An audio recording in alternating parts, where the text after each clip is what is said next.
Hola, soy Javi y vengo a presentarte unos resúmenes de Los Seres Olvidados, una saga de libros que podrás encontrar en Amazon. Si te gustan las aventuras y las emociones, no dudes en conocer a estos personajes. Te sorprenderán. Disfruta las narraciones y nos vemos pronto.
Bienvenidos. Hoy vamos a darle una vuelta a fondo a unos textos sobre Xagral, la tormenta de las profundidades.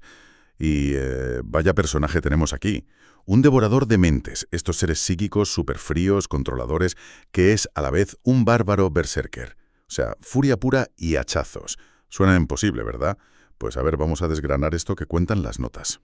Desde luego, la premisa choca bastante.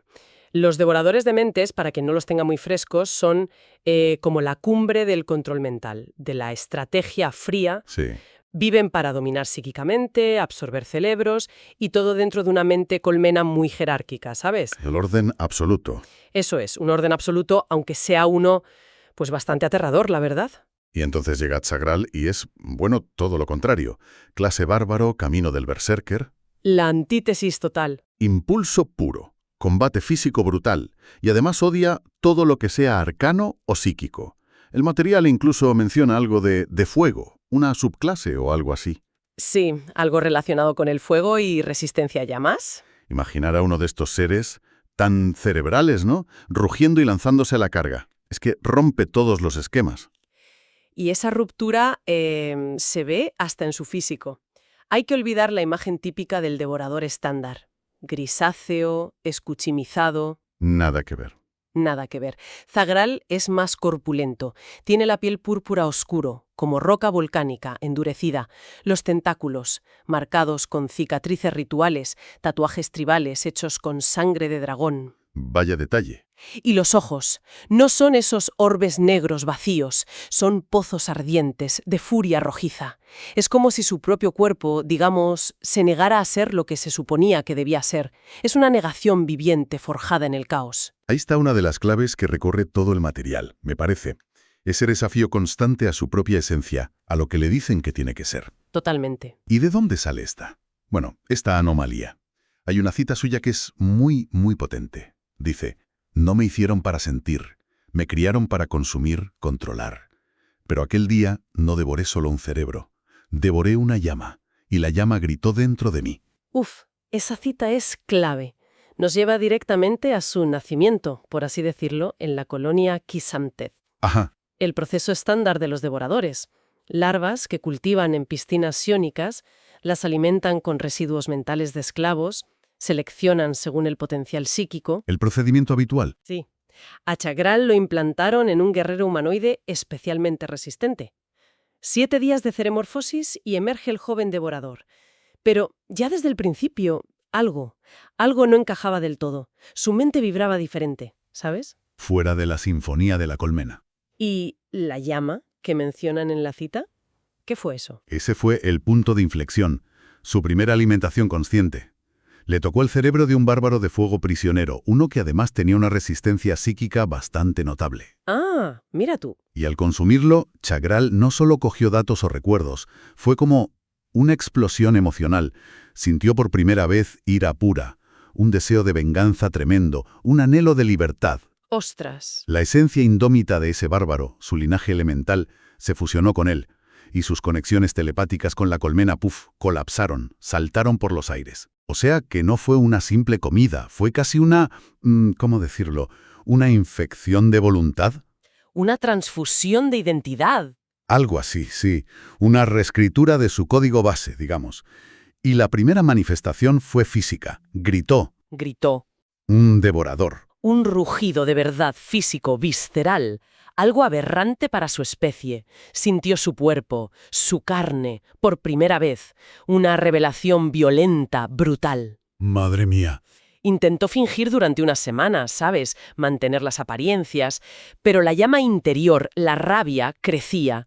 Sentía las órdenes del cerebro ancestral como si fueran cadenas físicas y empezó a tener impulsos de violencia física contra otros devoradores. Eso no podía acabar bien en una sociedad tan controlada como la de ellos. Ni mucho menos.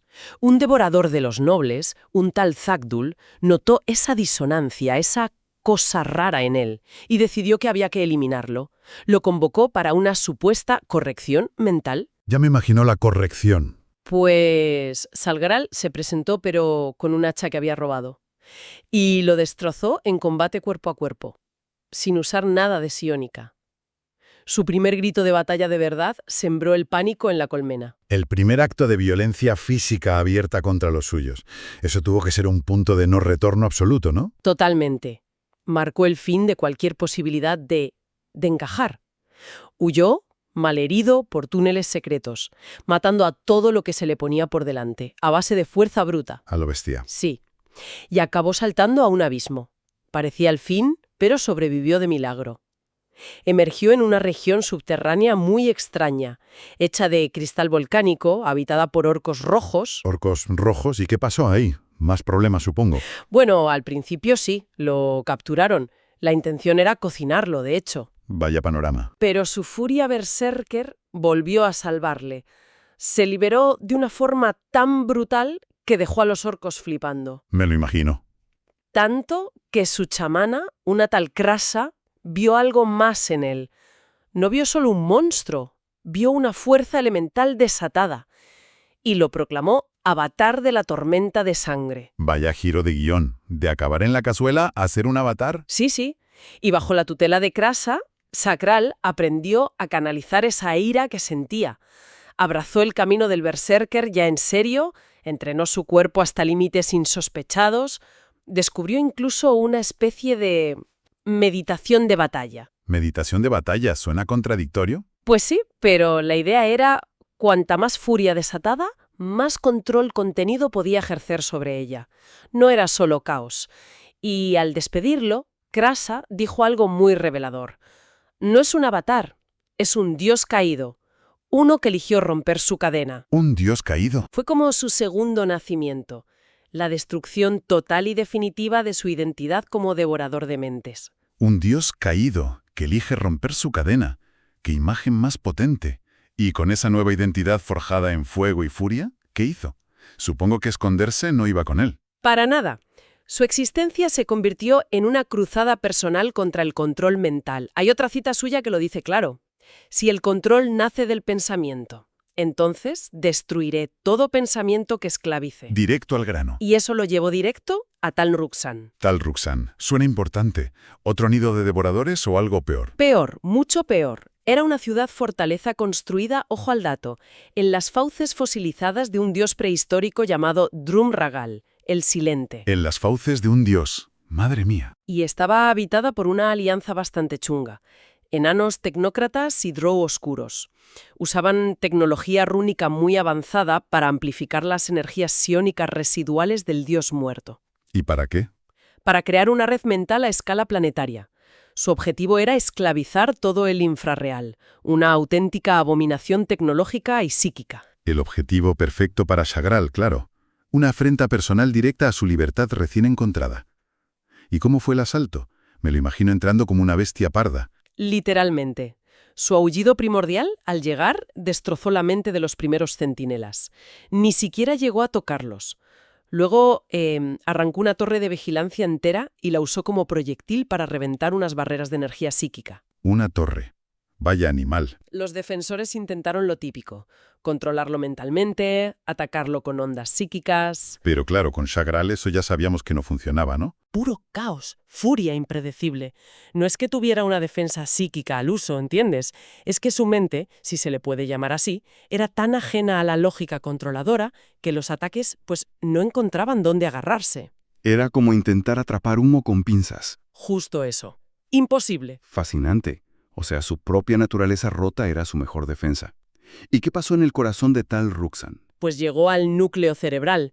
Imagina una esfera de cristal gigantesca, pulsando con la energía del dios dormido, y las mentes de millones de esclavos conectados a ella. ¡Qué horror! Y aquí viene lo realmente interesante. No la atacó directamente, no la destrozó a hachazos al principio. ¿Ah, no? ¿Qué hizo entonces? Se acercó, la tocó y la desafió con la mirada. Fijamente. Solo eso. ¿Un desafío visual? ¿Contra una esfera gigante de energía psíquica? Sí. El núcleo obviamente intentó leerlo, asimilarlo, someterlo, como hacía con todo. Pero solo encontró vacío. Donde debería haber una mente estructurada de devorador, no había nada. Y más allá de ese vacío, caos puro, dolor, rabia incandescente. ¿Y el núcleo no pudo procesar eso? La conexión colapsó. El cristal se fracturó con un gemido psíquico que debió oírse en todo el plano. La estructura de la tiranía mental, tan lógica, tan ordenada, no pudo soportar tanta disonancia. ¡Qué imagen más potente!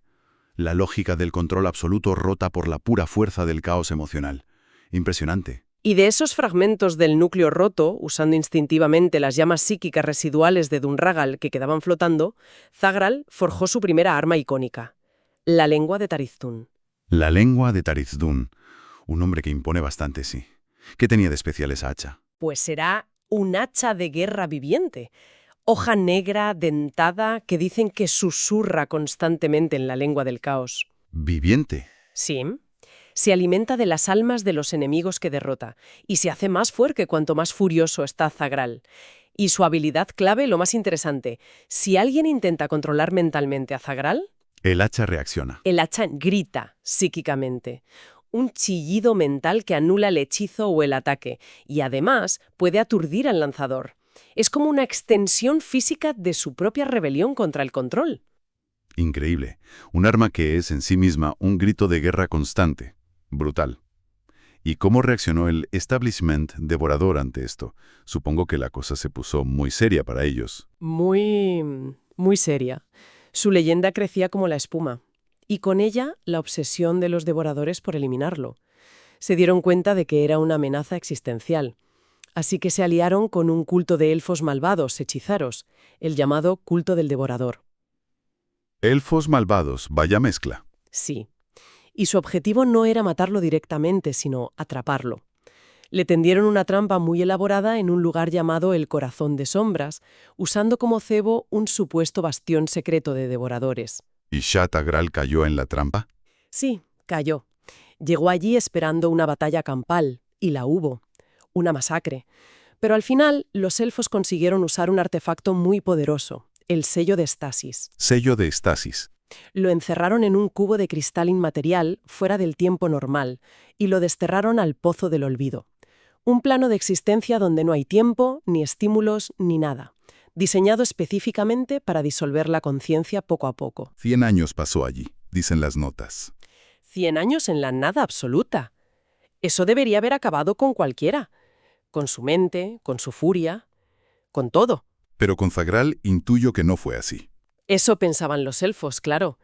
Creían que su furia se apagaría sin nada que la alimentara, que se consumiría a sí misma. Pero se equivocaron de medio a medio. ¿Qué pasó entonces? En ese silencio absoluto, su rabia no desapareció. Se volvió introspectiva. Se purificó, se concentró, se intensificó, hasta alcanzar una especie de masa crítica. Se hizo más fuerte en la nada. Sí. Sus sueños de batalla, sus recuerdos de libertad, mantuvieron la llama viva. Y esa voluntad indomable, esa furia concentrada, llegó a ser tan potente que distorsionó la propia realidad de la prisión de estasis. Creó una brecha desde dentro. No fue magia entonces. No, Fue pura fuerza de voluntad manifestada físicamente. Una cosa loquísima. Alucinante. O sea, rompió una prisión extradimensional a base de pura cabezonería y rabia. Y volvió más fuerte, imagino. Mucho más fuerte. El cubo de cristal dejó de existir. Reapareció de golpe en el plano material, concretamente en el abismo, y su llegada generó una onda de choque psíquica que sometió a todos los demonios y criaturas cercanas. Estaba de vuelta. Menudo regreso. Y con la energía residual de la prisión destruida y los fragmentos del cubo, forjó otra cosa, el crisol de ira. El crisol de ira. Otra arma. No exactamente un arma, es más bien un conjunto de amuletos, como fragmentos de su voluntad dispersos. Amuletos. ¿Y para qué servían? Tienen una doble función.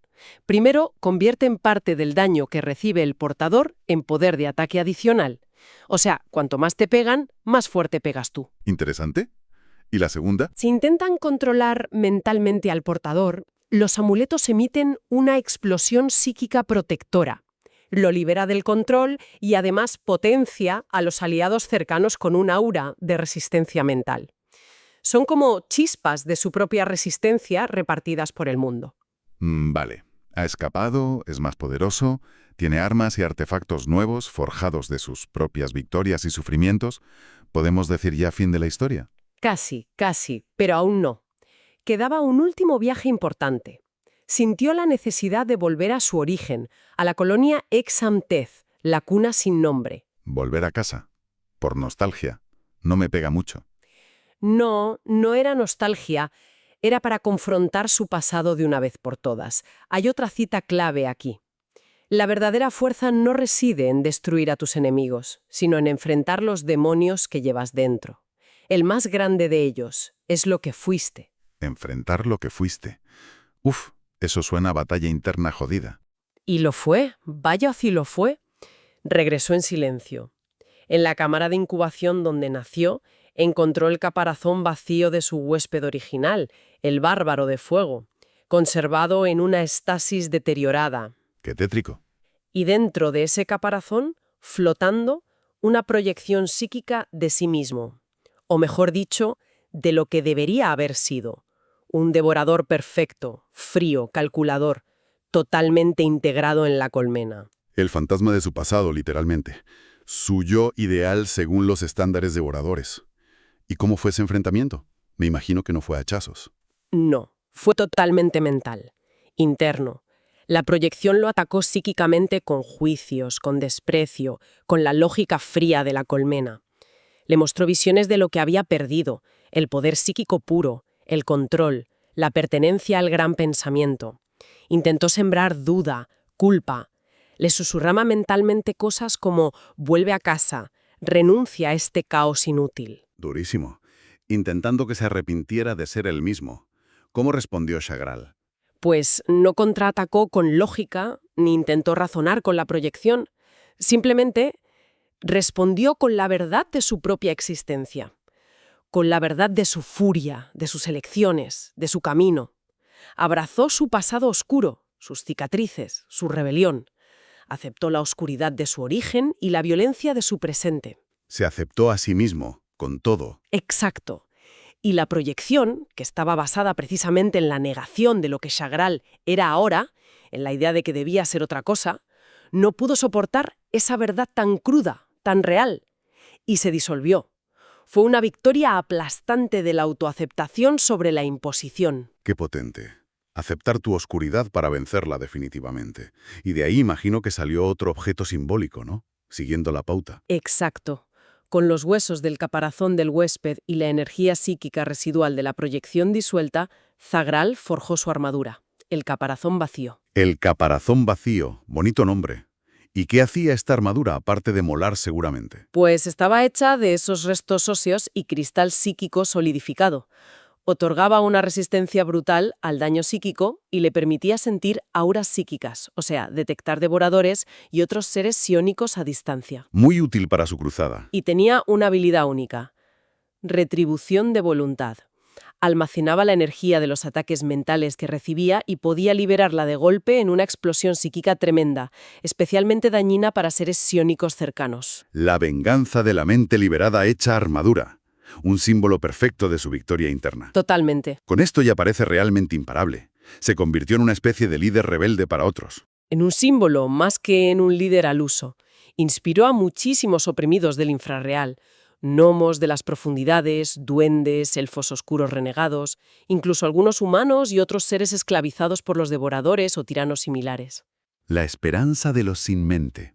Algo así. Formaron un ejército informal, los llamaban los descerebrados libres, supervivientes unidos por ese deseo de libertad que Zagral encarnaba. Él los forjó en batalla, les enseñó a canalizar su propia rabia, su desesperación, como fuerza de combate. Su objetivo final se volvió más ambicioso: destruir cada cerebro anciano, liberar cada mente esclava. La pesadilla definitiva para el imperio devorador. ¿Cómo respondieron esta vez? Ya no podían atraparlo. Pues con desesperación absoluta. Hicieron una última alianza masiva, juntando a todas las colonias restantes y de nuevo con el culto del devorador y otros aliados oscuros. Se prepararon para un enfrentamiento final total en el Templo del Pensamiento Puro. El corazón del imperio. Exacto. El hogar del Cerebro Supremo, la entidad que gobernaba a todos los devoradores. Y prepararon un ritual muy chungo, el ritual del Devorador Final, diseñado específicamente para aniquilar a Zagral y reabsorber su esencia rebelde dentro de la colmena, como para corregir la anomalía a nivel cósmico. La batalla final por el destino de las mentes. ¿Hubo algún intento de negociación de última hora? Bueno, el Arconte Supremo, el líder visible de los devoradores en esa batalla, sí que le ofreció una última oportunidad. Le dijo algo como: redímete, vuelve a nosotros, reincorpora tu mente al gran pensamiento. ¿Aún puedes ser parte del orden? Me imagino la respuesta de Zagral. Pues sí. Un rugido que hizo temblar el templo. Y unas palabras que, según las crónicas, resonaron en las mentes de todos los presentes, libres y esclavos. No busco la redención, soy la redención misma, nacida del fuego que vosotros encendisteis. Mi existencia es el grito de libertad que no pudisteis ahogar. Toma ya. Poético y brutal a la vez. Y se lanzó contra el Arconte Supremo. ¿Pudo el Arconte hacer algo contra él esta vez? Lo intentó todo. Desató todo su poder psiónico, los ataques más devastadores que existían. Pero Zagral, con su furia berserker al máximo, potenciado por el crisol de ira y protegido por el caparazón vacío, era inmune. Nada que hacer. Nada. La lengua de Tarisdun, además, destrozaba las defensas mentales del Arconte como si fueran de papel. Finalmente, Zagral lo destrozó. Lo aniquiló por completo. Y el Cerebro Supremo. Último grito telepático de agonía que sacudió los cimientos de la realidad. Y la red de control psíquico que abarcaba mundos se deshizo. Millones de mentes liberadas de golpe. Exacto. Se hizo un silencio extraño, un silencio de libertad recién nacida. El final perfecto, ahora sí, misión cumplida. Zagral se convierte en leyenda, cuelga el hacha y se retira a una cabaña en el bosque a meditar. Ojalá fuera tan sencillo y tan de cuento, pero la historia da un último giro, uno bastante más cósmico y abstracto. ¿Aún hay más? Sí. Del vacío dejado por el colapso del Cerebro Supremo, en las ruinas del Templo del Pensamiento Puro, emergió algo nuevo. O quizá algo muy antiguo que despertó. Lo llaman el pensamiento primordial. El pensamiento primordial. Otro devorador más grande todavía. El jefe final secreto. No exactamente una criatura. Es descrito más bien como una fuerza cósmica. Una fuerza de control absoluto, pero impersonal, sin forma definida. Como un principio abstracto del universo. Una especie de mecanismo de equilibrio fundamental. Un mecanismo de equilibrio. Sí, como si el universo tuviera una tendencia inherente hacia el orden. Y la destrucción tan violenta del orden devorador hubiera despertado a esta fuerza. El Cerebro Supremo, según esta interpretación, había sido solo una manifestación local, una especie de anticuerpo de esta fuerza mayor. Entiendo. Y su propósito era simple: restablecer el equilibrio, reordenar el caos que Zagral había desatado al liberar tantas mentes de golpe. Madre mía. O sea que Zagral pasó de luchar contra tiranos concretos a luchar contra El concepto abstracto de orden, con mayúsculas. Exactamente. Una batalla final en un plano que va más allá de lo físico o de lo mortal. Ya no luchaba por su vida o por la libertad de otros, sino por el principio mismo de la autonomía individual contra el orden cósmico impersonal. ¿Y cómo acabó eso? Porque contra una fuerza así, Las leyendas son difusas aquí. Dicen que Zahral desató una última explosión inimaginable de furia y energía psíquica pura, un grito final que desafió a la propia estructura de la realidad y desapareció. desapareció. Así sin más. Fue destruido, absorbido. No parece que fuera derrotado en el sentido tradicional. La palabra que usan es que trascendió. Fue como si se hubiera fusionado con el propio caos que siempre había abrazado, convirtiéndose en algo más allá de un ser físico. El pensamiento primordial, dicen, quedó herido, perturbado por esa voluntad indomable que se negó a ser ordenada. No pudo asimilarlo. O sea que no ganó, pero tampoco perdió. Simplemente se fue. Se convirtió en algo más. Y el único rastro físico que quedó de él fue su hacha, la lengua de Zarifdun, clavada en las ruinas del templo. Esperando. ¿Esperando qué? ¿Quién sabe? Quizá otro rebelde. Pero quedó algo más que el hacha. Quedó un eco, ¿Un eco? un susurro. Una idea que dicen que aún resuena en las mentes de los oprimidos, de los que luchan por liberarse. Rompe tu jaula. La noción de que Sagral no está muerto, sino que puede volver. No como una persona, quizá, sino como la fuerza misma de la liberación cuando la voluntad de romper las cadenas es lo bastante fuerte. Su destino final no es una tumba, es una promesa latente. Uf, qué viajes hemos hecho. Hemos seguido a Sagral desde ser una aberración de su especie, un error biológico casi, hasta convertirse en un símbolo de liberación a escala cósmica. Un ser que encontró su fuerza precisamente en aquello que se suponía que era su antítesis, la emoción cruda, la furia, el caos. Exacto. Y es que la historia toca temas muy, muy potentes, ¿verdad? La lucha contra el destino impuesto, contra la biología, contra lo que te dicen que eres, el poder de la elección individual, por muy difícil que sea.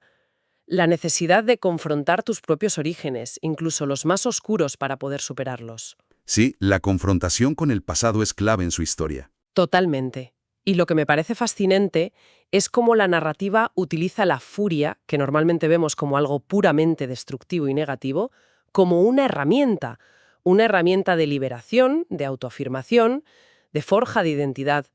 Demuestra que la fuerza, a veces, puede surgir precisamente de abrazar aquello que otros, o incluso tú mismo, consideran una debilidad o una aberración. Es una perspectiva muy interesante sobre la rabia, sí, y nos deja con esa idea final, ese eco, ese susurro. Rompe tu jaula. Ahí queda. Da que pensar, ¿no? Llevándolo un poco más allá de la fantasía del relato. ¿Qué jaulas invisibles podemos tener nosotros en nuestras vidas? ¿Jaulas impuestas por la sociedad, por las expectativas de otros, o incluso por nosotros mismos, por nuestros miedos? Claro. Jaulas que limitan nuestra expresión, nuestro potencial.